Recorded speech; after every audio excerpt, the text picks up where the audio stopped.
Bonjour à tous et merci de vous joindre à notre troisième conférence là, sur le PE, le PER et la finance.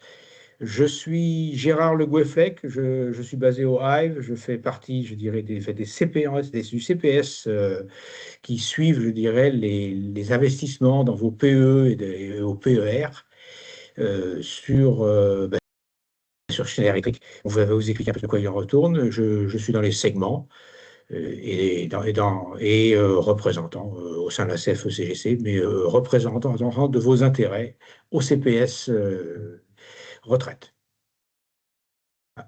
Voilà, Alain de Demirjian, donc moi je suis basé à Aix-en-Provence, et je suis membre du CPS depuis l'origine du Conseil paritaire de surveillance, c'est-à-dire la moitié de la direction, la moitié d'organisation syndicale, et j'étais aussi à l'initiative de la création du PERE, du PERO et du PERECO.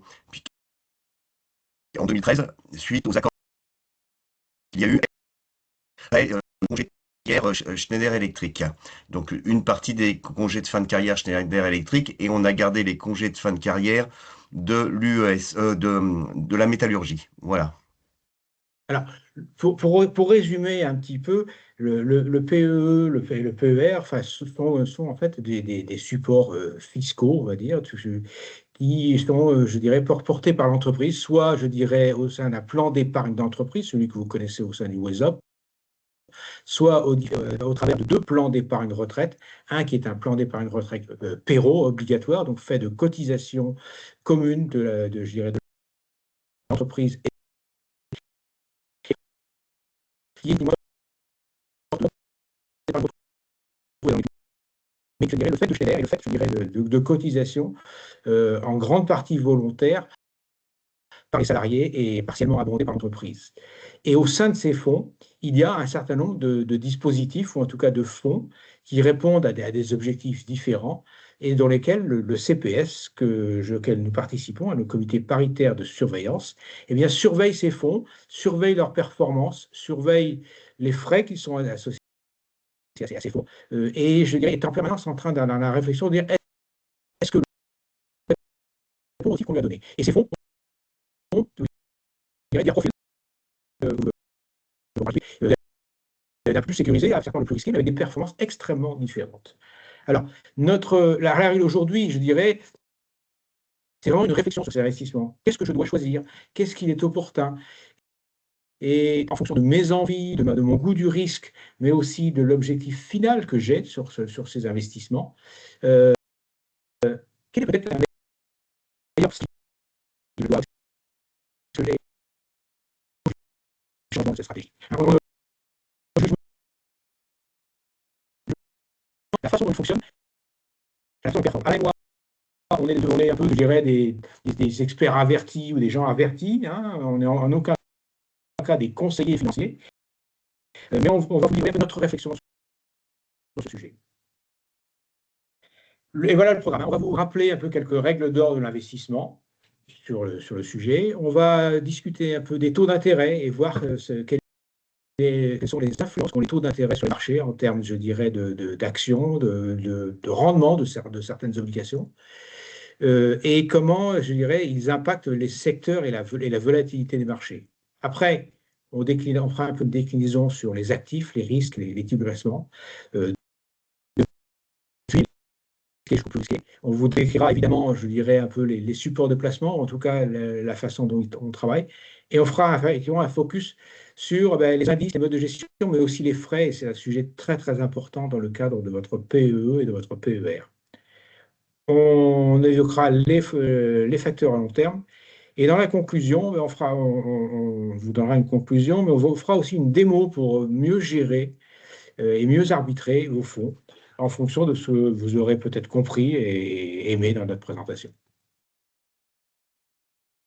Voilà, Voilà. en fait, je dirais simplement ce qu'on veut vous présenter, c'est qu'en fait, tout simplement, dans la vie, il y a deux façons de s'enrichir. Tout le monde les connaît peut-être pas, mais c'est d'abord par votre travail. Donc, on gagne ses sous. Et nous, là, on est là pour la deuxième façon de s'enrichir, c'est de faire fructifier le fruit de son travail. Donc, c'est un peu ça la réunion d'aujourd'hui. Et de faire fructifier un peu mieux, quoi. Voilà. Et dans ce gain, ou en tout cas la croissance, je dirais, du fruit au travail, il y a le temps. Le temps est le premier paramètre. Et ce on va vous affirmer et vous confirmer, on va dire, c'est que la bourse connaît des hauts et des bas, mais elle croît tout, et elle a toujours dans la durée. Il n'y a pas de risque. Enfin, je dirais que le temps efface tous les risques. Et ce qu'il faut savoir aussi, c'est que la régularité, je dirais, pardon, excusez-moi. Et la régularité des investissements est aussi une garantie, je dirais. Il vaut mieux investir un petit peu chaque mois ou chaque année et vous minimisez les risques. Alors en fait, il y a d'horizon court terme, moyen ou long terme. Donc ça, c'est important. Le court terme, c'est 0,3 ans. Le moyen terme, c'est 3, 5 ans. Et au-dessus de 5 ans, c'est du long terme. Donc quand on vous dit, je veux faire un investissement à long terme, c'est généralement plus de 5 ans. Par exemple, pour les actions, c'est ce qu'on vous dira pour les actions. Ensuite, la régularité, ce que vient de dire Gérard sur les investissements, si vous êtes sur un horizon long terme, que vous mettiez 1 000 € tous les mois ou 12 000 € tous les ans, à la fin, c'est les mathématiques, vous aurez pratiquement la même somme. Donc la régularité sur des versements que vous faites sur vos plans, ben, si je verse, par exemple, toujours mon intéressement chaque année à la même date au mois de mai pendant 40 ans, vous aurez la même somme que si vous l'avez versé tous les mois, 500 € tous les mois de votre intéressement euh, à la fin des 40 ans. Voilà. Et ça, Ah, c'est très important de bien comprendre que la régularité temps fait investissement total en fait. voilà. Le deuxième facteur je dirais, est une règle d'or d'investissement, c'est la diversification. C'est-à-dire qu'il faut savoir choisir des secteurs d'activité multiples. Je ne vais pas vous faire la liste de tout ça, mais Stener, on a l'industrie électrique, mais vous pouvez investir, je dirais, dans l'énergie, vous pouvez investir dans la construction, dans l'immobilier, les matériaux, ce que vous voulez. L'important, qui est réparti sur un grand nombre d'industries, qui à nouveau, je dirais, lisse et donne, je dirais, une constance aux investissements. La deuxième diversification, c'est évidemment la géographie, parce que ben, l'Europe est un marché, est un certain marché tourne autour de l'euro. Les États-Unis ou l'Amérique du Nord sont un marché basé sur le dollar, et l'Asie est aujourd'hui basée sur le dollar, mais il y a une montante qui est le yen, et qui va, je dirais, prendre une part aussi prépondérante, je dirais, dans l'économie mondiale, et qui va être encore un facteur, je dirais, de diversification très très fort. Alors, Ah, ce qu'on peut dire là, sur la rotation sectorielle, c'est pour revenir ensuite surtout sur les secteurs d'activité. Pourquoi c'est important de se diversifier? C'est qu'à certains moments, vous n'avez pas les mêmes actifs qui vont grossir. Exemple, pendant le Covid, le secteur qui marchait le mieux, c'était la pharmacie. L'année dernière, le secteur qui marchait le mieux, c'était les sociétés qui investissaient dans le... à certains moments, c'est l'industrie. Et par exemple, c'est l'activité qui marche bien. En ce moment, c'est le secteur. Donc, des investisseurs, je veux dire, pas avertis, le meilleur moyen de suivre ces diversifications, c'est d'acheter des panels où il y a de manière et pas courir après un secteur parce qu'on n'arrivera jamais à être sur le bon en même temps, en fait. Hein. Ensuite, sur les secteurs géographiques, ce qu'il faut bien comprendre aujourd'hui au niveau mondial, c'est que vous avez les USA digitales. L'industrie digitale aujourd'hui, c'est l'innovation, c'est là qu'il y a la plus grosse croissance, c'est là qu'il y a les plus grosses capitalisations. L'Asie porte essentiellement l'industrie, hein, puisque beaucoup d'entreprises, que ce soit US ou européennes, se sont dégagées sur l'Asie. Donc l'industrie est sur l'Asie. Et l'Europe, on va dire, est un peu digitale, un peu supermarché et un peu, je veux dire, industrie. Mais le gros du marché, aujourd'hui, de la capitalisation boursière, de l'épargne et aux USA. Hein. Ouais. Euh, pour vous citer juste un exemple, BlackRock, qui est un des plus grands fonds d'investissement, qui fait 12 000 milliards de dollars, a pratiquement 5% de toutes les entreprises du CAC 40. Voilà. Tout à fait. Alors après, dans la gestion de vos comptes, hein, de vos PER, PE, quand on y rentre, vous faites le choix de la gestion libre, de la gestion pilotée. Donc c'est vous qui pouvez choisir les fonds dans lesquels vous voulez investir, ou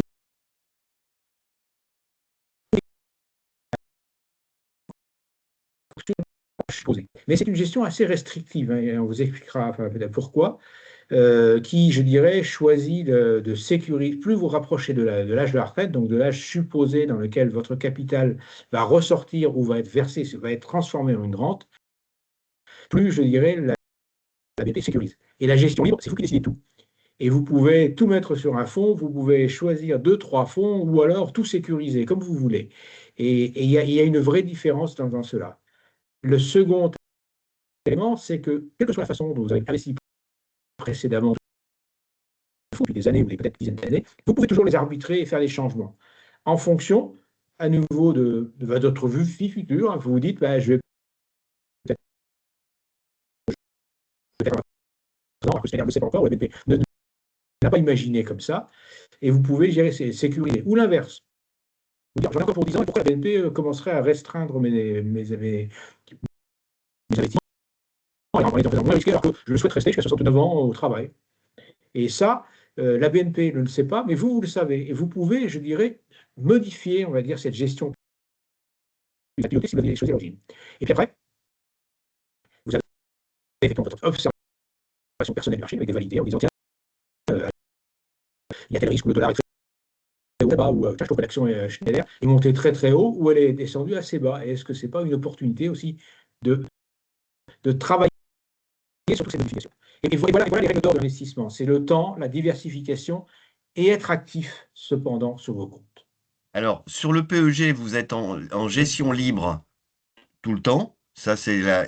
Par contre, sur le PERECO et sur le PERO, c'est gestion pilotée ou gestion libre, et c'est à vous de faire vos choix. Voilà. Et enfin, vous verrez, mais on va vous orienter vers une gestion libre en étant plus actif, on va dire, sur les choix et ne pas laisser à d'autres les choix que vous voulez faire. Alors, on va faire un petit topo sur les taux d'intérêt. Les taux d'intérêt sont le fait des banques centrales, évidemment. Le rôle général d'une banque centrale, c'est de contenir ou soutenir l'économie générale, hein, et avec deux paramètres principaux, l'inflation et l'emploi. D'abord l'inflation, surtout en Europe. Aux États-Unis, c'est un peu plus inflation et emploi, et la Banque centrale n'a que ce rôle. Éviter la déflation, éviter l'inflation. Les deux phénomènes sont néfastes à l'économie, hein. Et donc la Banque centrale, c'est ce rôle. Par contre, la Banque centrale, et c'est un peu la dualité qu'a M. Trump, hein, n'a aucun rôle sur un secteur économique où se dire ah ben, les entreprises ne vont pas très bien, ou en tout cas où il faut aider les entreprises du bâtiment parce qu'elles vont mal, et jouer sur les taux d'intérêt. Ce n'est surtout pas le rôle d'une banque centrale. Et on peut dire de façon assez honnête que ni la Banque européenne ni la Fed ne cèdent, on va dire, à ces pressions politiques. Donc c'est plutôt une bonne nouvelle, on va dire, hein. Tu veux commenter les taux bas et les Donc, actions là? en fait, ce qu'il faut bien comprendre, c'est plus les taux sont hauts, eh ben, plus les entreprises se financent cher, donc plus les actions baissent. Donc, quand les taux remontent, les actions baissent. Quand les taux descendent, les actions montent. Donc, ça, c'est important parce que, par exemple, là, aux États-Unis, on parle de la baisse des taux aux États-Unis. Donc, on peut s'attendre, en 2026, il y a des baisses de taux, à voir encore les actions américaines monter. Alors, ça, il faut le pondérer.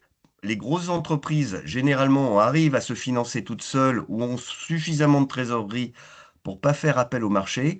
Par contre, les fonds PME-PMI que nous avons aussi au portefeuille chez nous sont très tributaires des taux d'intérêt. Pourquoi? Parce que les fonds PME, ont tout le temps besoin de financement pour grandir, et elles, finalement, quand le fonds PME-PMI, et ben notre fonds, il baisse, hein. Donc en ce moment, comme les taux sont assez bas, le fonds PME-PMI, je veux dire, a fait des bonnes performances cette année, mais c'est pas régulier. Voilà. Donc, on en reparlera tout à l'heure, mais c'est un fonds à risque. Voilà. Oui, absolument. Et très lié au taux d'intérêt et très lié au soutien je dirais, c'est vrai, de l'emploi local, mais surtout de sociétés qui ont beaucoup de mal à se financer et qui viennent chercher, je dirais, enfin, qui sont donc très sensibles au taux d'intérêt. Alors, c'est aussi vrai pour les obligations, hein. Quand les taux montent pour les obligations, eh ben, les obligations baissent. Et quand les taux baissent pour les obligations montent, hein. Donc, là, c'est beaucoup plus sensible, hein. Donc, on a des fonds obligataires. La gestion obligataire sur les fonds est très sensible au taux d'intérêt. Donc, je dirais que c'est quand même, comme ce sont des fonds à moyen terme, c'est quand même des fonds à risque. Voilà. Oui, parce qu'en fait, une entreprise qui emprunte, ou une obligation, que c'est un emprunt de longue durée par une institution, que ce soit une grosse entreprise ou un État, si d'un seul coup les taux d'intérêt montent, ça veut dire qu'en fait l'obligation telle qu'elle a été signée ou souscrite n'a pas le même rendement qu'une nouvelle obligation. Et donc il se fait une différence sur les marchés et l'obligation qui était à un taux inférieur baisse parce que finalement elle a un moins bon rendement que les nouvelles obligations. Et l'inverse est évidemment vrai. L'immobilier et ressemble à cela aussi, oui, enfin, avec une grande différence, c'est que l'immobilier n'est pas vraiment, je dirais, une liquidité, elle n'est pas très liquide, hein. Il faut du temps pour vendre un appartement, un immeuble, un commerce. Et c'est vrai que c'est un investissement qui, lui aussi, je dirais, a des contraintes de temps et qui comporte des risques. Et on ne peut pas vendre instantanément. Si on se rendait compte qu'il y avait une chute, je dirais, de l'immobilier, on ne peut pas le vendre en quelques jours ou en quelques heures ou en quelques secondes. Voilà. Et donc, il y a aussi il y a aussi un risque, je dirais, dans l'immobilier. Donc, ouais. Donc en fait, là, on a le fonds sans risque, fonds monétaire, fonds euro, risque moyen, donc moyen terme, fonds obligataire immobilier, risque fort, action tracker, fonds action.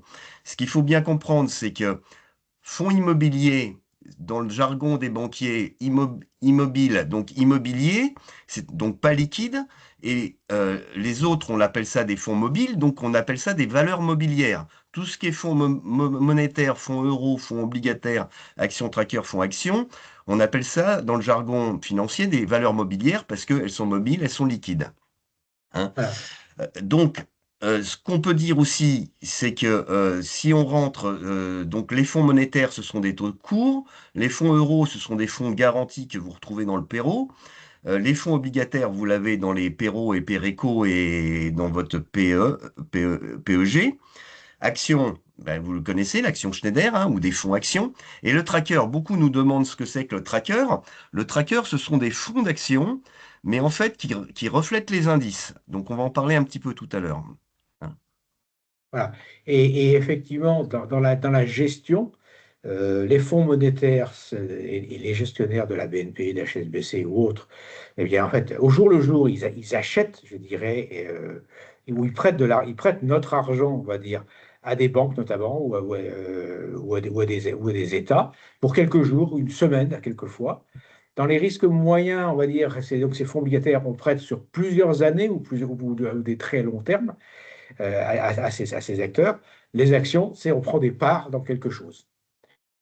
Et ce sont des choses extrêmement différentes en termes de gestion et en termes, je dirais, de management, hein, dans les fonds. Et Donc, ça, vous ne le voyez pas, vous, mais nous, on le voit dans le coût, on va dire, ou dans la difficulté qu'il y a à gérer cela. C'est super difficile de gérer l'immobilier, c'est super difficile de prêter de l'argent à des PME ou à une association, hein, dans les fonds. C'est beaucoup de travail dans le monétaire. Et dans les actions, finalement, il n'y a pas tant que ça de fait choses à faire. C'est on choisit un profil et on achète quand la bourse varie. alors l'immobilier, je reviens un petit peu sur l'immobilier parce que l'immobilier, c'est un actif qui est un peu spécifique parce qu'on a souvent sa résidence principale. C'est le seul actif où on peut emprunter pour acheter de l'immobilier. On ne peut pas emprunter pour acheter des fonds monétaires, des fonds euros, des actions ou des trackers, hein. On ne peut emprunter que pour acheter de l'immobilier. Donc c'est ce qu'on appelle l'effet de levier. J'emprunte, je mets un locataire, le locataire me rembourse et à la fin, au bout de 25 ans ou 30 ans, j'ai un actif qui est payé par le locataire. Ensuite, l'immobilier, il y a un autre peut-être avantage que n'ont pas les autres, c'est qu'il ne supporte pas au bout de 30 ans la même fiscalité. Au bout de 30 ans, vous n'avez plus de frais de plus-value ou de CSG, CRDS, hein. Bon, il faut tenir l'immobilier pendant 30 ans. Et quand vous êtes en résidence principale, quand vous vendez votre résidence principale, vous n'avez pas de fiscalité dessus pour un déménagement. Alors que quand vous vendez des actions, des fonds actions, vous avez toujours de la CSG, CRDS et voire plus pour tout ce qui est Perro ou Péréco. Voilà. Et on en discutera après en termes de performance, et vous verrez que là aussi, il y a des arbitrages à faire entre emprunter ou ne pas emprunter.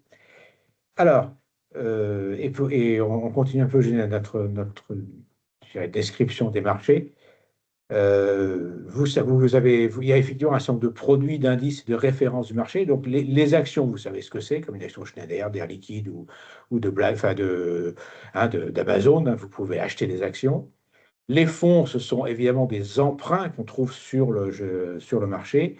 Les SICAV, ce sont des fonds d'investissement communs, on va dire, pour acheter une part d'immobilier ou d'autres secteurs, où là, finalement, on joue sur l'effet, je dirais, de groupe, on va dire, pour faire des investissements auprès généralement des acteurs bancaires. Et les trackers, comme on disait, le tracker représente une certaine fonction du marché. Alors, ça peut être un indice de boursier, hein, le CAC 40, l'Eurostoxx. Ça peut être aussi, je dirais, un panel d'actions liées à l'immobilier ou liées à la pharmacie ou liées à l'armement. Ça existe aussi, hein, des choses comme ça, sur lesquelles on se dit, tiens, on peut aussi investir un panel précis ou quelque chose d'extrêmement vaste sur l'ensemble du monde et quelque chose, et il existe quelques profils de trackers généralistes.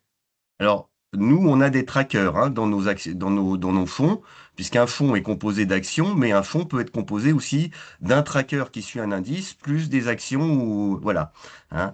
Et les SICAV, c'est ce qu'on vous vend généralement chez le banquier, ça veut dire Société d'investissement à capital variable. Donc, ça peut être des SICAV obligataires, immobilières, d'actions, voilà. Ce sont des noms qu'on retrouve, hein. Mais SICAV et fonds, c'est à peu près, ça veut dire à peu près la même chose, c'est juste le terme juridique qui change, hein, et tracker aussi. Mais tracker, c'est vraiment je suis un indice.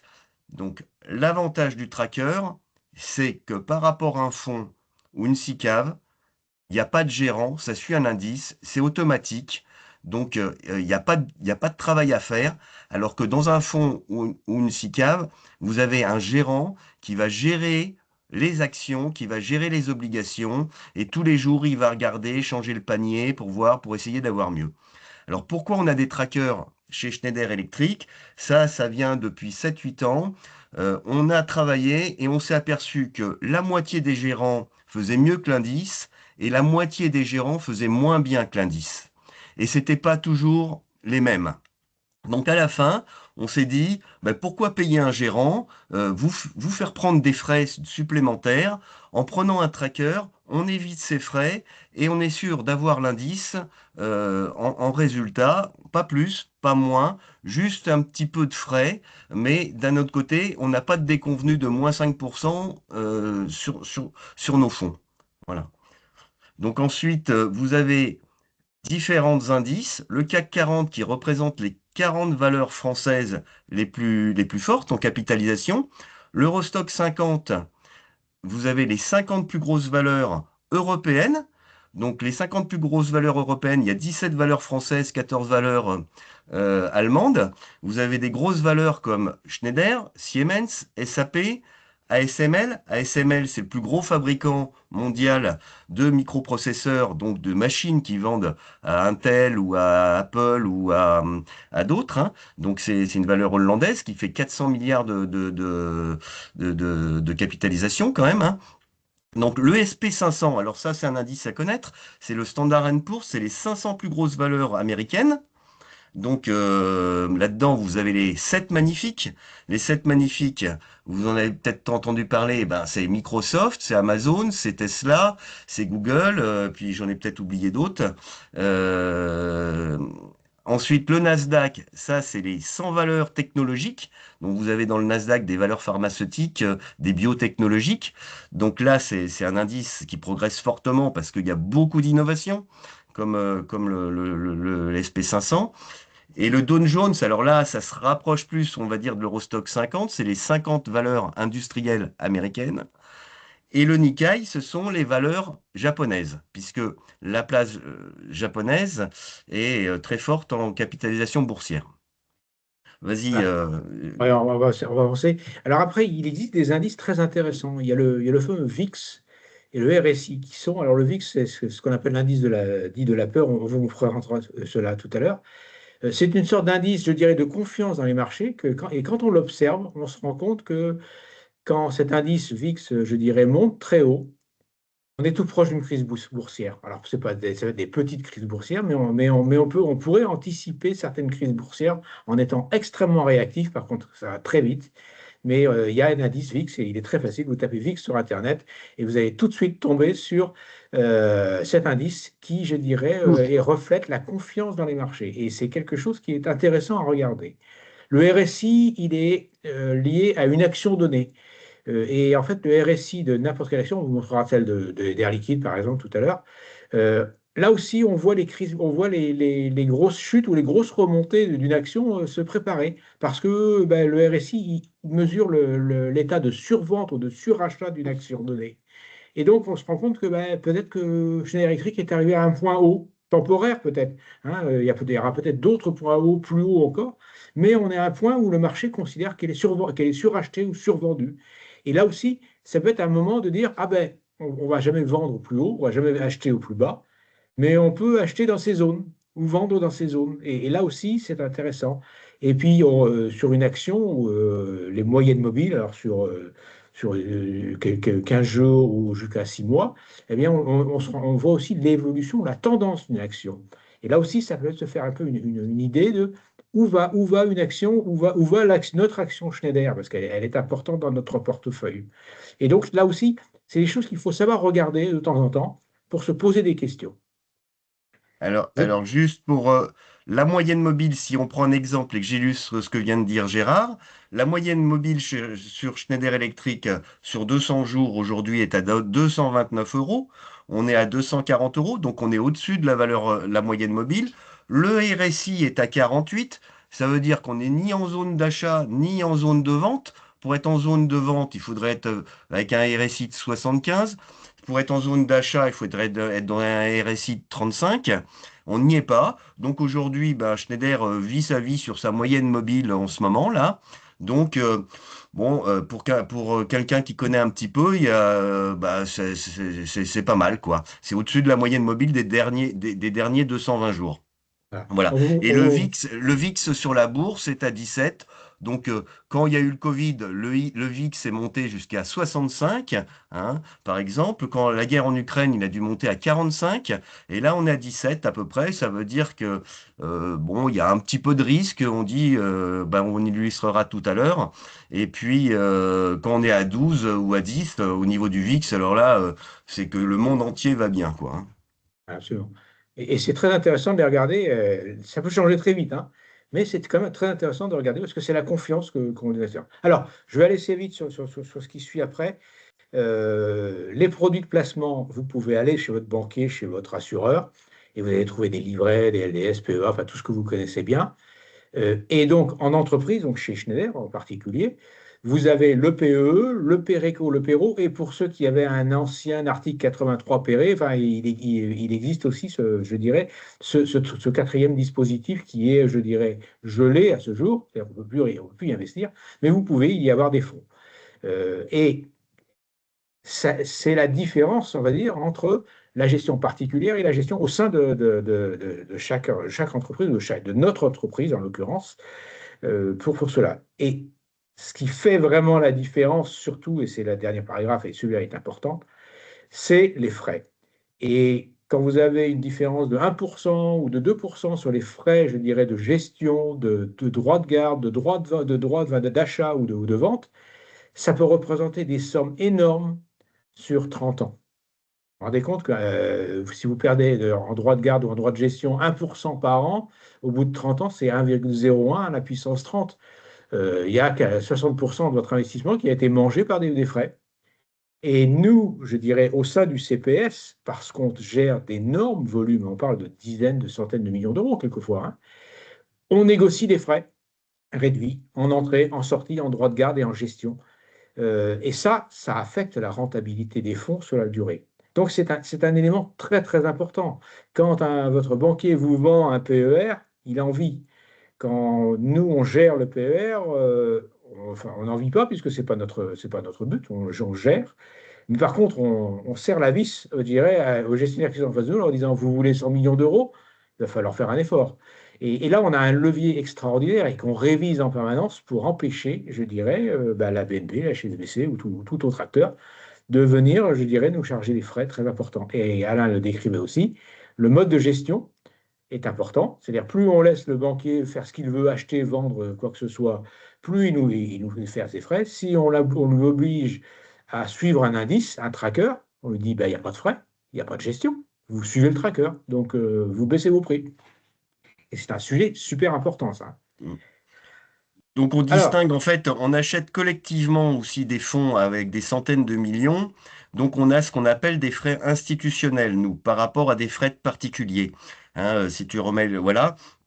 Alors, juste pour rentrer dans le détail, quand vous achetez une action Schneider avec quand il y a le Wesop, il n'y a aucun frais. C'est Schneider qui prend tous les frais à sa charge. Hein. Sur les arbitrages, il n'y a pas de frais. Hein. Tout a été négocié. Tant que vous êtes chez Schneider, il n'y a pas de frais.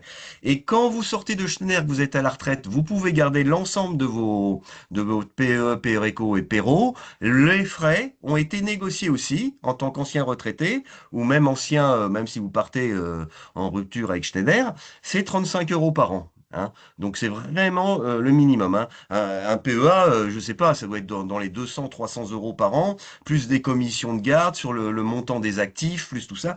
Je veux dire, euh, au bout de 40 ans, vous avez perdu je veux dire, votre capital pratiquement en frais. Hein. Le banquier est là pour vous manger vos dividendes, hein, c'est clair. Hein. bon, Donc, c'est pas la peine d'ouvrir un PER pour. Vous en avez deux chez Schneider. Je vois certains salariés qui viennent vers moi. Ils me disent, j'en ai ouvert un. Mon banquier m'a dit qu'il en fallait un. Je dis, bah, mon pauvre, tous les mois, tu vas verser 1000 euros parce que tu t'es engagé et puis tu vas avoir 2% ou 3% dessus. D'ailleurs, l'Assemblée nationale se bat là-dessus parce que c'est pas la peine de me faire des retraites par capitalisation. Alors que c'est les banquiers qui s'engraissent quelque part. Hein. Faut pas oublier que les PER sont poussés par les banquiers quand même. Hein. Et donc, et le PEA, c'est pareil. Un PEA, avoir des actions aujourd'hui dans un PEA alors que vous pouvez les avoir dans un PEE avec nos fonds, vous allez vous y retrouver en termes de frais. Hein. bien Voilà, sûr. Gérard. Voilà. C'est un vrai sujet. Et nous, le rôle du CPS, c'est effectivement, en permanence, je dirais, de garder tout cela sous contrôle. Et on voit bien que l'action, je dirais, des représentants que nous sommes, mais de la direction aussi, est clairement dans le sens, parce que les gens de la direction sont aussi des salariés, sont aussi des contributeurs au PE, au PER. Eh Mm. bien, on marche tous dans le même sens et on négocie d'arrache-pied tous les frais. Et on essaie de les effacer systématiquement. Donc ça c'est un vrai sujet de rentabilité avant même la performance des fonds. Alors, Et juste pour revenir un petit coup, parce que les gens ne le savent pas, les salariés, vous voyez assurance vie, votre PERO, votre plan de retraite obligatoire, tant que vous ne l'avez pas pris en retraite, c'est une assurance vie. Donc, si jamais vous décédez, les sommes qui sont dessus vont en franchise d'impôt jusqu'à 150 000 euros pour vos héritiers, hein, ou les gens que vous avez mis bénéficiaires.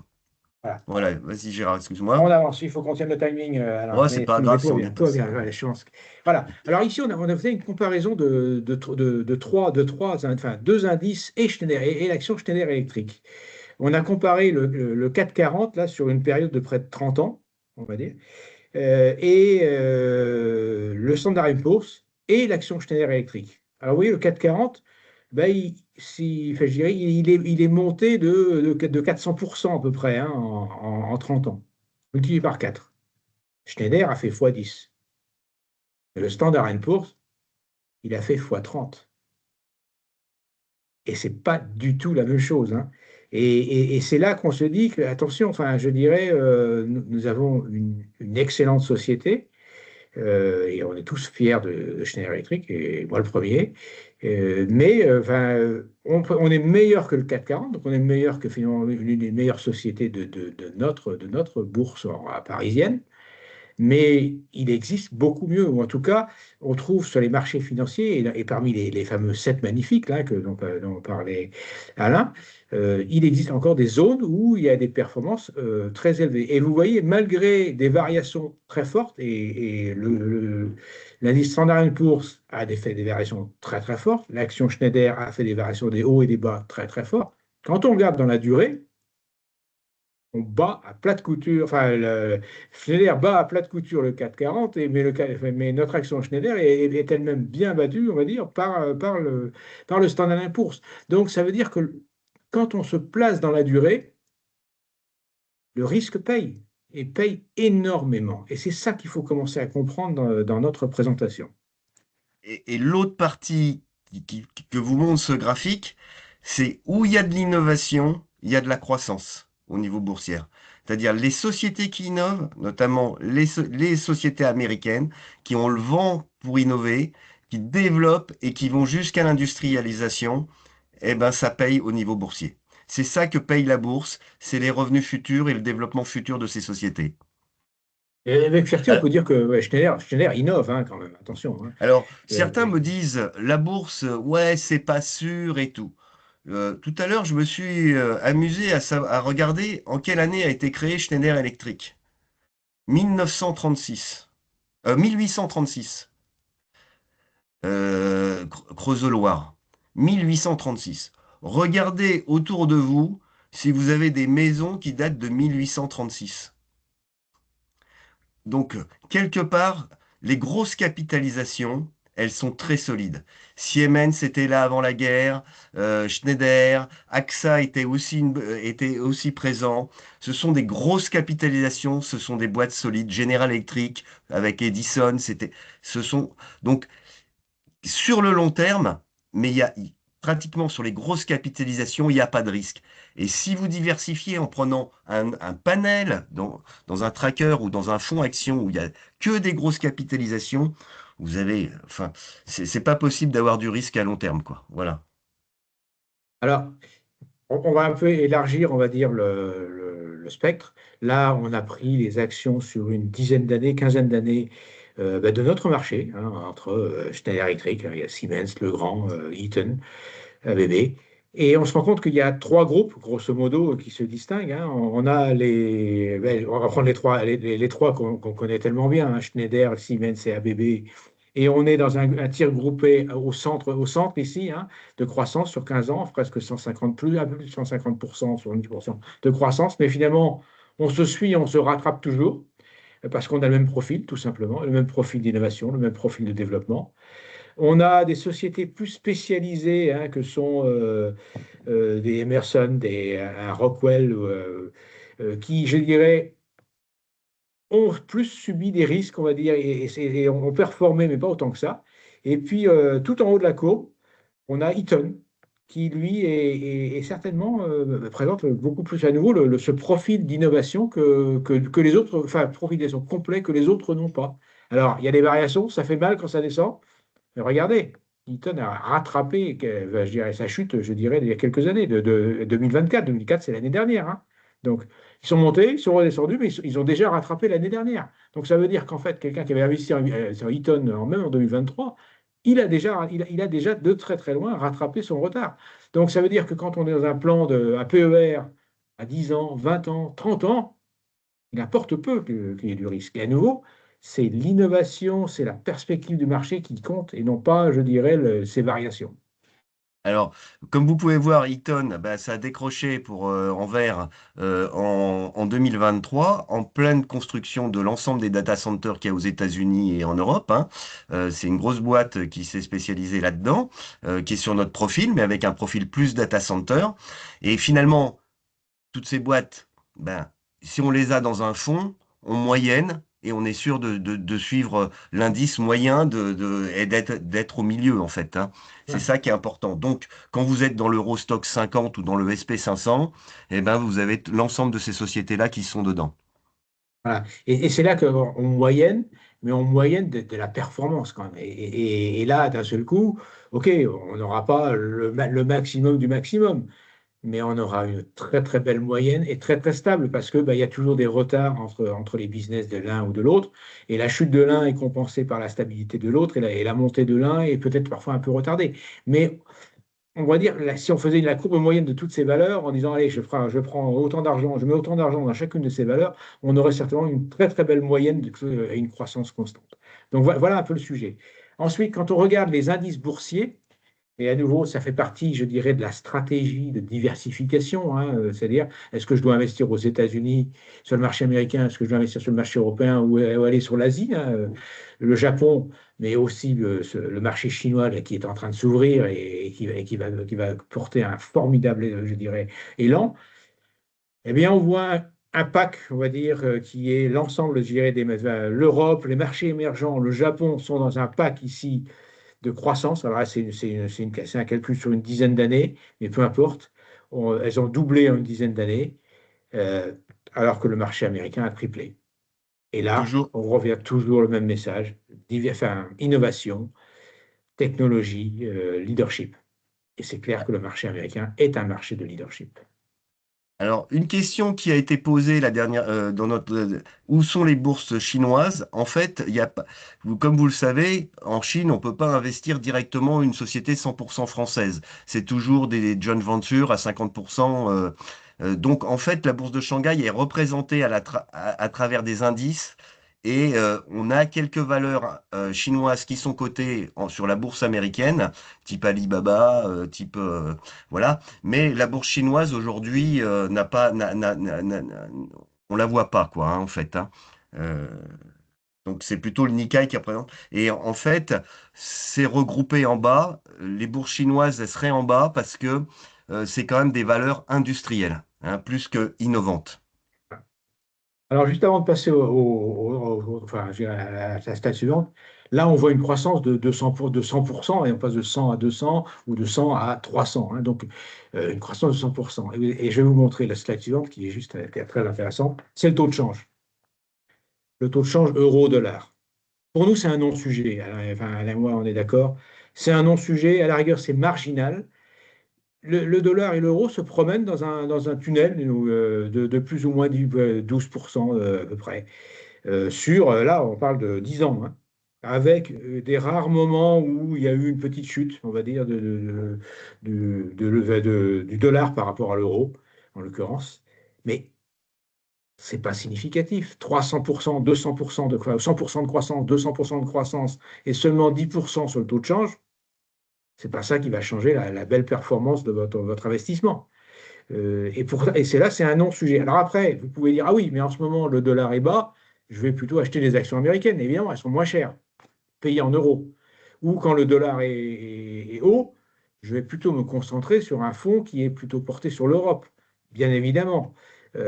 C'est vrai. Mais donc, cette parité euro-dollar, c'est un non-sujet. Dans la durée, au-delà de 5 ans, donc les investissements long terme, comme décrivait Alain, c'est un non-sujet. Et après, il y a un autre non-sujet, c'est que quand vous achetez je dirais, du Schneider, Schneider fait du business en Europe, fait du business aux États-Unis, et dans tous les pays du monde.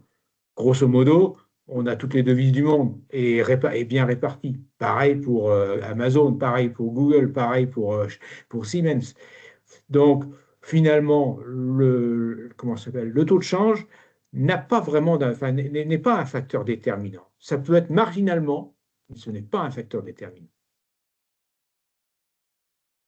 Alors, Alors, c'est quand même, c'est quand même un facteur, on va le dire, déterminant pour cette année, pour Schneider Electric, puisque toute sa zone dollar, qui sont les États-Unis à 40% du chiffre d'affaires, voire plus avec la zone dollar qui est un peu plus grande, le chiffre d'affaires qui est ramené des États-Unis en euros, bah, finalement, Schneider a perdu pratiquement 1,5 milliard en taux de change, hein, cette année, hein.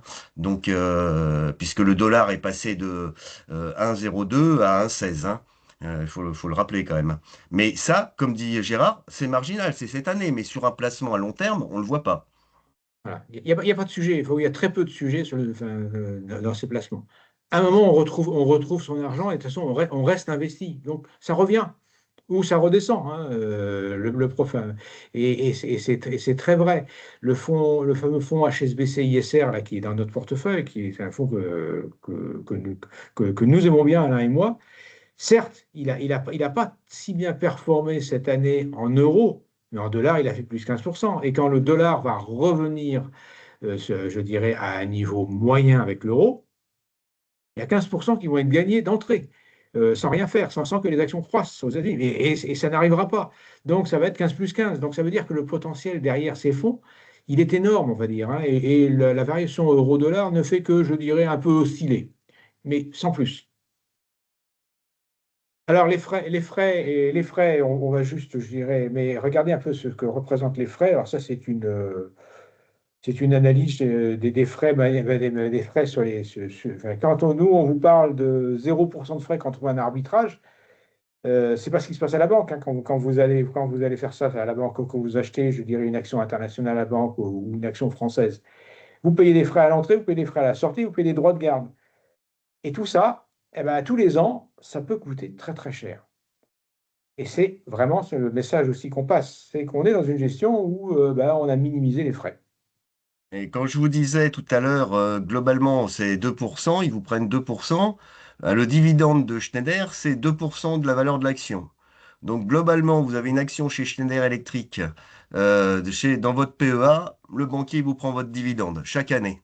Voilà. Vous avez l'action Schneider dans un fonds Schneider, fonds action Schneider, ben, le dividende, il revient dans vos actions, ce qu'on appelle, il est incrémental sur la part et ben, vous le touchez. Donc quelque part, action égale, vous prenez 102 sur votre PEE et vous prenez tout, vous restez à 100 si l'action bouge pas sur votre PEA. Bon, Et au bout de 20 ans ou 30 ans, je peux vous dire, ça fait beaucoup. voilà. Alors après, les banques en ligne sont devenues très compétitives, c'est vrai qu'il n'y a pas de droit de garde, mais il reste quand même des droits d'entrée et des droits de sortie, que là, qu'on n'a pas et qui sont enfin, je dirais, gérés par nous. Alors, là, on a voulu faire une comparaison un peu sur le long terme de divers placements. Et à nouveau, on va vous reparler un petit peu de l'immobilier. Mais si vous placez en monétaire, c'est-à-dire que vous faites vous-même votre gestion ou vous achetez des SICAV monétaires, ou en tout cas du monétaire, même chez Schneider, hein, vous allez avoir une croissance, là, on parle de 30 ans, hein, l'échelle que vous avez ici, c'est 30 ans. Vous allez avoir une croissance allez, de 80% sur 30 ans. En fait, c'est exactement l'inflation. Vous ne gagnez rien. Vous allez juste maintenir votre capital en euros constants, comme on dit. Cet argent, il permettait, je ne sais pas quoi, d'acheter une maison ou telle une voiture. Eh ben, 30 ans plus tard, l'argent que vous avez toujours sur votre investir d'une SICAV monétaire, c'est toujours la même voiture. Le livret A, pareil, ça ne rapporte pas grand-chose finalement. Ça vous compense l'inflation. Euh, Est-ce que Donc, c'est vraiment le but d'un PER? Non, on veut créer un capital qui va vous générer un énorme capital qui vous permettra soit, je dirais, de transformer ça dans une pension, hein, enfin, une pension, oui, ou alors gérer un gros capital qui permettra d'acheter une maison pour vos vieux jours, et puis finalement ne plus avoir de loyer ou ne plus avoir de crédit.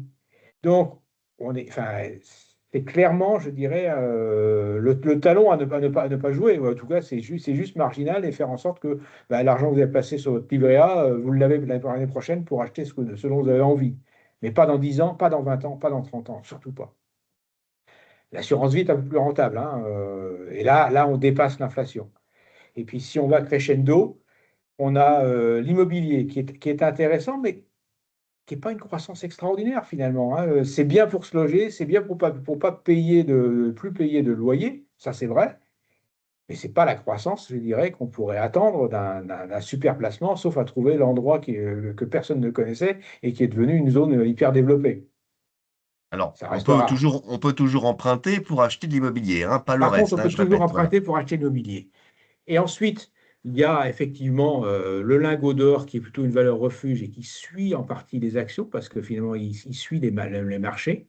Et tout en haut, on a cette croissance des actions, hein, avec une croissance phénoménale à nouveau. Comme vous voyez, on était près de 1000%, hein, comme je vous disais, sur le marché actions. Alors risqué, 1000%, enfin 983, enfin on passe de 100 à 983. Et là, ben, je vais raconter l'histoire d'un certain Gérard moi-même, qui, il y a 10 ans, ben, je me suis dit, oh, ben, je ne vais peut-être pas emprunter, et je ne vais pas emprunter autant pour mon appartement, et je vais vendre une partie de mon PE. Et j'ai vendu quelque chose comme 70 000 euros de mon PE pour moins emprunter. Erreur fatale.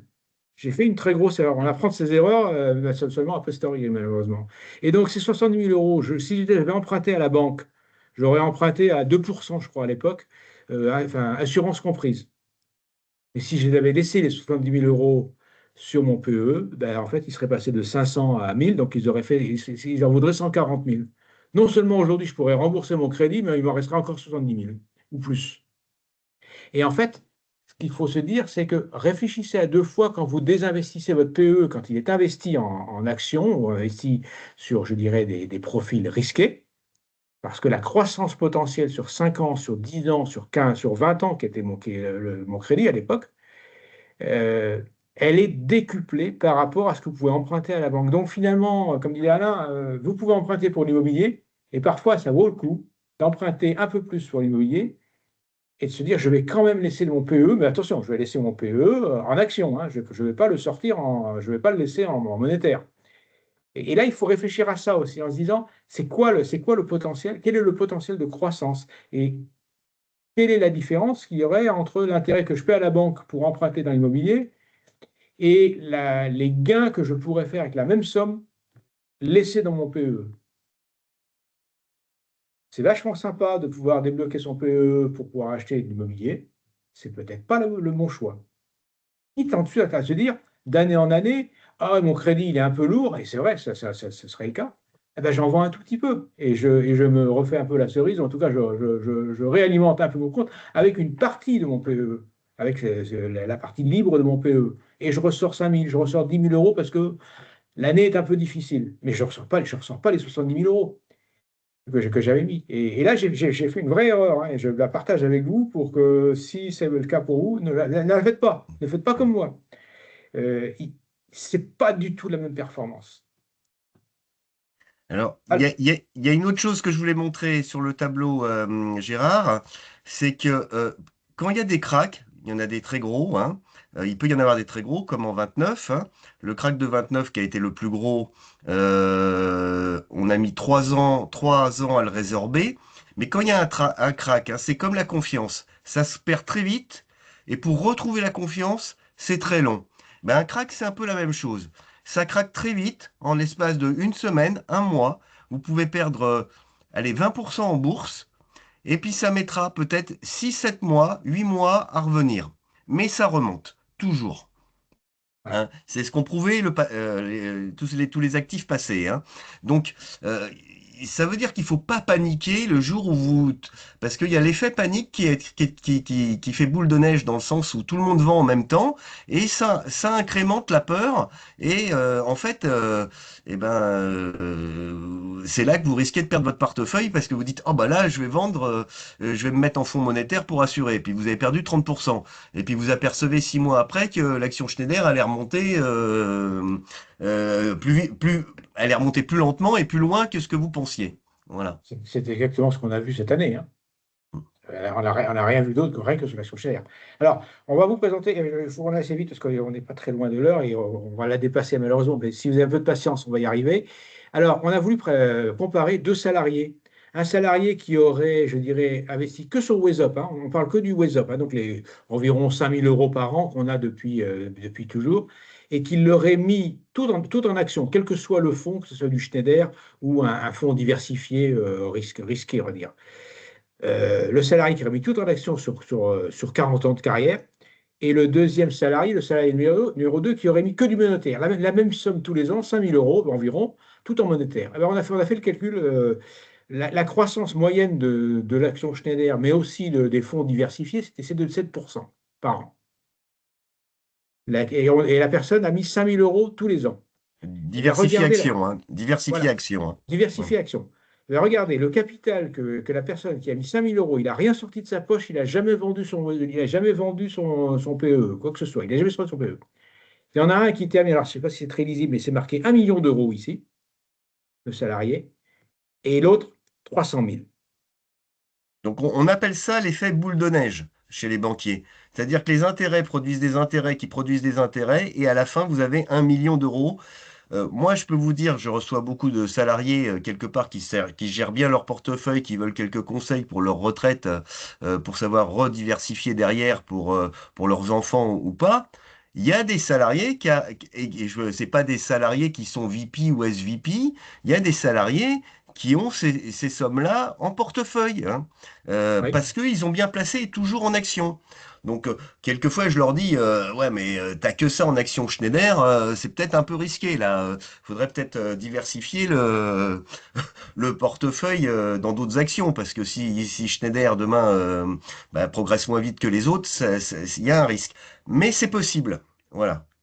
Et le salarié numéro 2, lui, il est sur deux avec 300 000 €. Il y a une différence de 3, hein, entre les deux. Mm. Et je vous garantis, le salarié 1, il y en a. Le salarié 2, on en a trouvé aussi, l'un et moi, hein. Et les deux ont mis juste leur Waze Up. Ils n'ont jamais fait de versement volontaire. Ils ont juste mis leur Waze Up tous les ans. En disant, ouais, bon, c'est bien. Alors, il y en a un qui dit, ouais, c'est bien, je mets des actions. L'autre, ouais, c'est bien, je mets que du monétaire, je suis sûr de trouver mon argent. Non, c'est pas du tout passé la même chose dans leur portefeuille. Et donc, le temps, à nouveau, est un facteur extraordinaire de croissance et ne comporte pas de risque finalement. Alors, OK, si je dirais le million d'euros, le jour où il vend, ça baisse de 10%, il en aura 900 000. Ouais, OK. Et alors? 900 000 contre 300 000. Mm. Qu'est-ce qu'il a perdu? Rien. Et puis il n'est pas obligé Euh, de vendre à la retraite, hein. Il peut il n'est continuer, pas hein. obligé de vendre à la retraite, mais imaginons qu'il soit obligé de vendre, je dirais, au dernier moment, enfin, je dirais au même moment, les deux.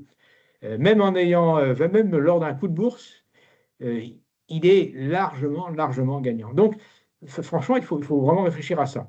Alors, tout à l'heure, Je spécifie, Gérard, que le Wake Up pour ceux qui partiraient à la retraite continue si vous êtes retraité Schneider. La seule différence, c'est que vous n'avez pas l'abondement, mais vous avez toujours les 15% sur les actions. oui, c'est vrai. Alors, tout à l'heure, on vous a parlé effectivement du VIX, là, vous vous rappelez, là, le fameux indice de volatilité, qui est en fait une sorte de One Voice là, de la bourse, hein, où ils interrogent des tas d'acteurs sur, je dirais, ben, enfin, sur leurs sentiments sur le boursier.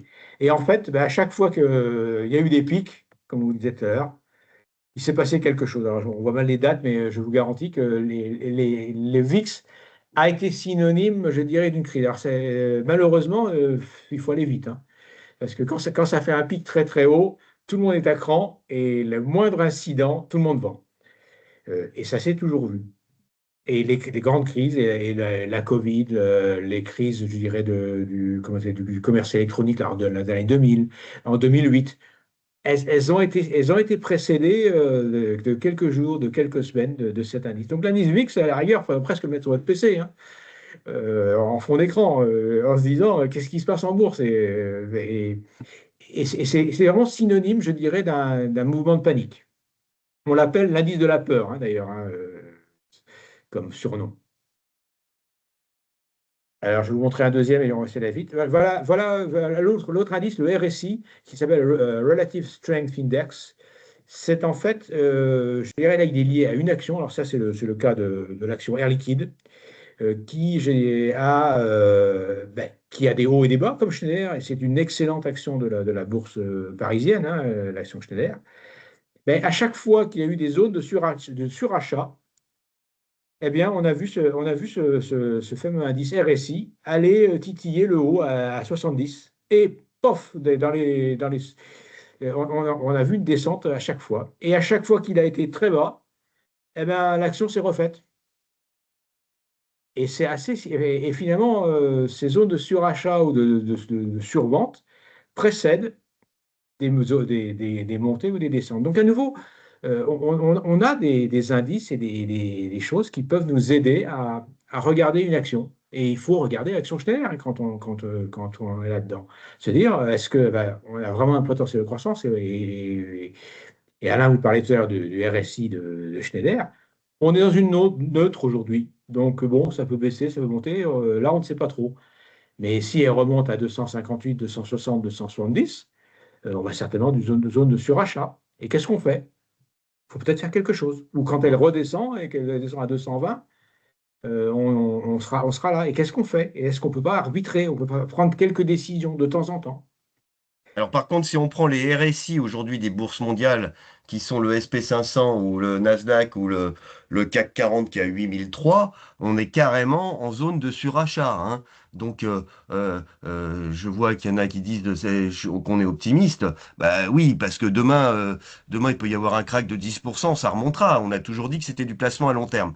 Mais c'est clair que investir aujourd'hui, ce soir, avec un CAC 40 à 8003, alors peut-être qu'il ira à 8005, à 9000, mais aujourd'hui, le CAC 40 a franchi son record. On est en zone typiquement de surachat. Bon, ben, si vous investissez pour 30 ans, il n'y a pas de problème. Si vous investissez pour la semaine prochaine, bon, ben, vous pouvez être déçu, quoi, hein. Voilà. Mais bon, l'idée, c'est vraiment de diversifier, peut-être de donner un peu de temps pour acheter. Ne vous précipitez pas. Regardez ce qui se passe. Le temps va jouer pour vous. Après, il faut savoir le faire. Alors, la diversification mondiale, à nouveau, enfin là, je vais pas, on va passer pas trop de temps, mais finalement, alors, ici, dans la diversification mondiale, il y a le FTSE anglais qui a moins bien performé que les grands indices européens, que sont le DAX, l'Eurostoxx, le CAC 40 et l'indice japonais ici. On a ce fameux indice MSCI World. Alors là, c'est un des indices, un des trackers que nous, on suit et qu'on a mis dans le portefeuille. Donc, on suit cet indice. Et regardez, il est quand même dans une belle position. C'est-à-dire que ce fonds diversifié, au-delà de celui de Schneider qu'on voyait tout à l'heure, eh bien lui aussi, il performe très très bien. Il n'est pas au niveau du Standard & Poor's parce il contient des magnifiques, mais il n'est pas que, je dirais, composé de l'indice américain, il contient aussi des valeurs européennes et mondiales, mais il performe très très bien. Et c'est là qu'on amène de la diversité et de la performance et on minimise le risque. Parce qu'en fait, on se retrouve avec un bout de bourse américaine, un bout de bourse européenne, un bout de bourse asiatique et un mix qui est performant.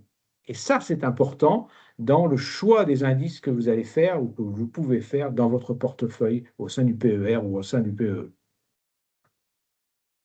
Alors, enfin, j'espère que vous pouvez Donc, lire. le MSCI World, globalement, c'est quand même un indice qui est essentiel, qui est bien porté, notamment par exemple chez AXA. Je vois chez Engie, j'ai eu l'occasion de voir un portefeuille Engie. Et ben, ils mettent aussi du MSCI World. Donc, les grandes sociétés de CAC 40 qui ont des pairs ont compris qu'il faut mettre du MSCI World donc, et plus du CAC 40 si on veut faire progresser la retraite des salariés, quoi, hein. Voilà, une Voilà. diversification mondiale. Alors, ce fameux MSCI World, vous le retrouvez ici dans le HSBC. Attendez, il est ici. Il est en bas, en bas. En bas, oui, effectivement. Ici, enfin, HEC ISR, enfin, Action Monde, et vous le retrouvez aussi dans le Pereco ici. Alors, donc le MSCI World qu'on a fait rentrer et qui est, en fait, on l'a deux fois. Vous avez dans le Schneider Dynamic, qui est le fonds action diversifié de Schneider, on va dire la tête de pont. Vous avez 50% en Eurostock 50 avec les 50 plus grosses valeurs européennes et 50%, donc là c'est un fonds CMCIC, il y a un petit peu de frais, tout petit peu, et négocié, et les 50 autres pourcents, c'est du MSCI World, un tracker. Voilà. Donc, en fait, dans ce fonds-là, comme il y a 70% d'Américains et qu'on a 50%, vous auriez à peu près 35% d'actions américaines et une quinzaine de pourcents d'autres actions et 50% européennes. Voilà. Donc, ce qui fait que vous avez relativement là un fonds mondial à dominante européenne. Et le HSBC que vous avez ici, vous avez essentiellement un fonds mondial à dominante USA.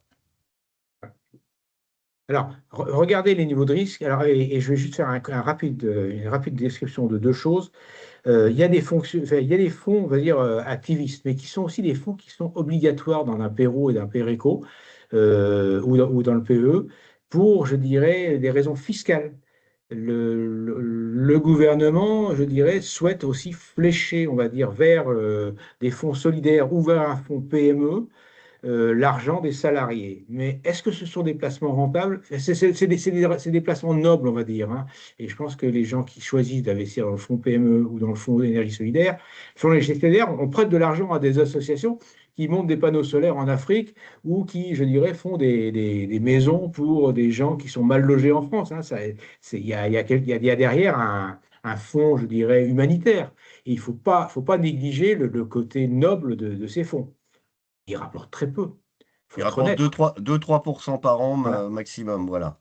Le fonds PME, comme on disait tout à l'heure, c'est pareil. On prête de l'argent à nos PME françaises. Alors oui, on supporte l'emploi. Oui, on développe l'industrie en France. Mais là aussi, on n'est pas face à des sociétés très solides dont on est sûr qu'on va être remboursé. Et ça nous permet d'obtenir un forfait fiscal. Ça, c'est intéressant en termes de fiscalité.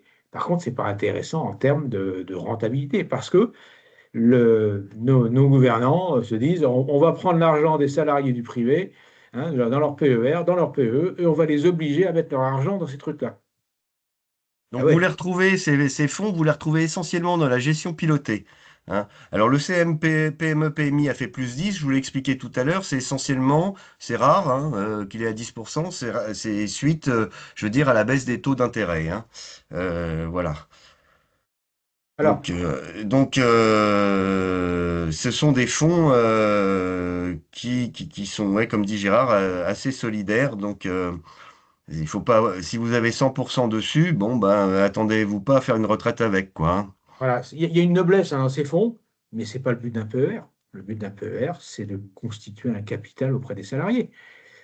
C'est pas enfin, c'est pas, enfin, on n'est pas en train de se dire, je crée un capital, enfin, j'aide les gens, mais ce n'est pas le but dans un PER, ce n'est pas le but dans un PE. Je crois qu'il faut regarder les choses très clairement en face. La dernière remarque, et d'ailleurs, c'est vous qui aurez la primeur de celle-là, regardez les risques des différents fonds. Alors, le fameux fonds dynamique ou le fameux HSBC, vous voyez, ils sont connotés 4 sur 7, donc ils sont assez risqués, mais pas tellement que ça. Et finalement, Alain, le fonds enfin, Schneider Action, donc le fonds Schneider Actionnariat, c'est celui qui est le plus risqué. Il est à 5 sur 7. Et est-ce que vous imaginez Parce que le pourquoi? le moins diversifié, finalement. Tout à fait. On travaille sur une seule action, une seule industrie, l'industrie électrique, une seule bourse, la bourse de Paris, enfin, ou l'Europe en tout cas, et une seule devise, l'euro. On a tous les risques. Alors que dans le diversifié, on a de l'euro, du dollar, du yen, du yuan chinois. On a de toutes sortes d'industries. Et finalement, l'action Schneider, toute performante qu'elle est, c'est le fonds le plus risqué. Et ça donne à réfléchir aussi. On est très fiers de notre entreprise, mais tout mettre dans le même panier, ou les œufs dans le même panier, c'est peut-être pas la meilleure solution. Ou en tout cas, à certains moments, il faut se dire, est-ce que j'arbitre? Est-ce que je sors ou est-ce que je reviens? Mais Ou surtout est-ce pas que rester fixe. ou est-ce que je vais diversifier sur d'autres fonds actions une partie? Voilà. Voilà. Et avec la même performance de 6, 7%, 8%, on va dire en moyenne par an, on peut très bien temporairement aller sur le dynamique, on peut très bien temporairement aller sur HSBC World si on se dit, tiens, le dollar est très bas. Et puis si l'action Schneider redescend assez bas, on va dire, j'y reviens, pourquoi pas? Mais il faut jouer entre ces fonds qui ont du potentiel de croissance et leur valeur relative. On ne prend pas beaucoup de risques, hein, parce que même si Schneider baisse, ça remonte. Même si, je dirais, l'action, le Schneider Dynamique ou le Schneider ISR est un peu affecté par la parité euro-dollar, la diversification et le potentiel qu'ils contiennent, ça revient. Mm. Et Alors, ça, il faut vraiment y penser. ouais, attends, je reviens juste derrière. Le HSBC ISR Action Monde, c'est un tracker, pas beaucoup de frais par rapport au Schneider Dynamics, c'est juste comme ça, hein, je vous le dis. Le BNP Easy que vous avez dans le Payroll, là, Paribas Easy MSCI USA, celui-là, c'est aussi un tracker. Euh, et ensuite, le Morgan Stanley, c'est un fonds monde. Le Comgest, ben, c'est le fonds Europe. Alors celui-là, il est chez nous en observation. Il est prévu de le changer parce que la performance du gérant eh ben, n'est pas là et je pense qu'on va le remplacer par un tracker Eurostock. Euh, donc, euh, donc en fait, tous ces fonds, quand vous allez sur votre compte BNP Paribas, si vous voulez être curieux, vous allez dans mes documents et il y a toute la composition des fonds qui est dedans, comme voilà, Voilà. comme le Voilà. vous montre Gérard. Voilà, donc ces informations sont accessibles, on va dire, à l'intérieur de votre site PNP Paribas. On ne va pas aller trop décrire, mais vous voyez, elles contiennent, je dirais, les actions, en tout cas, tout ce dont on va parler, hein, les essais magnifiques de Microsoft et du Apple. Il y a des tas de choses qui sont contenues dedans. On a une diversification géographique. Alors celui-ci, c'est le HSBC World, donc il est effectivement très porté sur les États-Unis quand même, hein, parce que c'est l'une des plus grosses, c'est l'une des plus grosses bourses du monde et de très très loin, donc on suit ça, mais on a une bonne partie d'Europe. Et donc toute cette information, y compris sur les mouvements, c'est-à-dire qu'est-ce qu'ils font en ce moment, qu'est-ce qu'ils vendent, qu'est-ce qu'ils achètent, on a des indications. Ce que vous n'avez pas quand vous allez dans votre banque, hein. Vous pouvez demander au banquier, vous avez acheté quoi, vous avez vendu quoi là dans votre fonds, vous n'allez pas avoir cette information. Nous, on l'a et on le publie au sein du site de la BNP. Donc ça, c'est typiquement le HSBC. On va aller assez vite parce que c'est l'information, vous l'avez, mais c'était interprété pour la faire. Il y a la même chose, on va dire, sur le fonds PME. Et là, on est avec des noms beaucoup plus confidentiels, hein, de sociétés. La gestion est beaucoup plus compliquée, beaucoup moins facile à vendre. C'est des actifs qui sont moins liquides. Les actifs de PME, quelquefois, on met un temps fou à vendre parce qu'elles ne sont pas cotées, tout simplement. Donc il faut le vendre, il faut trouver un acheteur. Et c'est vrai que ces fonds-là sont beaucoup plus difficiles à gérer. Moins liquides, moins performants, mais ils existent. Belle performance la dernière à cause des taux d'intérêt, mais c'est plus conjoncturel que intrinsèque. Et ça, il faut le savoir quand même, hein. Alors, on est sur la conclusion, et je vais vous faire, on va se prendre 5 minutes pour faire la conclusion, parce que j'ai besoin de vous faire une petite démo. Notre conclusion, elle est claire, c'est que les actions croissent toujours plus vite que la gestion monétaire obligataire. La bourse a toujours démontré une progression très forte.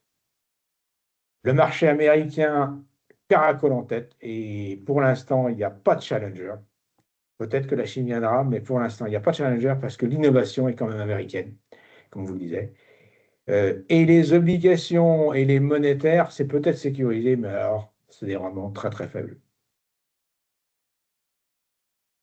Le temps, le risque, vous avez compris, font bon ménage. Les crises financières ont toutes été dépassées. Alors, peut-être pas celle de 1929, mais c'était il y a bien longtemps. Et je ne suis pas sûr qu'il y ait un d'entre vous qui a investi à cette époque-là. Mais les crises financières sont toujours rattrapées et dépassées. Et on en a comme eu 3 ans en 20 ans, 3 en 20 ans, et elles ont toutes été rattrapées, hein, que ce soit celle de 2000, celle de 2008 et celle de la Covid. La parité euro-dollar, pour nous, c'est un non-sujet. Ça, marginal, enfin, c'est vraiment, quand on parle de 200% de variation, 10% de perte sur la devise, et encore, si on sort vraiment au mauvais moment, ça ne signifie rien. Et puis les secteurs poussés par la loi, hein, comme vous disiez, les PME, le solidaire, ouais, c'est noble. C'est vraiment, il y a une vraie noblesse d'esprit d'investir là-dedans, mais c'est pas pour faire un investissement, c'est clair. Voilà. Et le dernier sujet, et c'est ce qu'on va vous montrer très vite, rapidement, c'est les opérations. Jamais rien n'est figé. Donc, quand on investit régulièrement, on se couvre déjà des grandes variations de risque parce qu'on investit à un bon prix moyen. Ça, c'est clair, c'est une première règle. Et vous pouvez toujours arbitrer. Vous pouvez toujours vous dire, ah, finalement, je me dis qu'il y a peut-être un risque pendant quelques temps où je vais acheter ma maison parce que je vais quand même avoir besoin de cet argent. Je vais partir en retraite et je vais sortir mon capital ou le transformer en rente viagère. Ben là, vous pouvez, je dirais, arbitrer pour sécuriser. C'est vrai. Mais sécuriser pas pour 5 ans. Sécuriser pour 2 ans, 1 an, 6 mois, pas plus. Puis vous vous tournez, hein, la rotation sectorielle ou géographique, c'est aussi, il y a des modes. Donc, si vous sentez que tel secteur peut ne pas être intéressant, faut un peu se réfléchir un peu à est-ce que j'investis plutôt sur la zone dollar, l'Asie, ou plutôt sur la zone Europe. C'était un peu les équilibres qu'il y avait entre l'action Schneider et deux fonds principaux.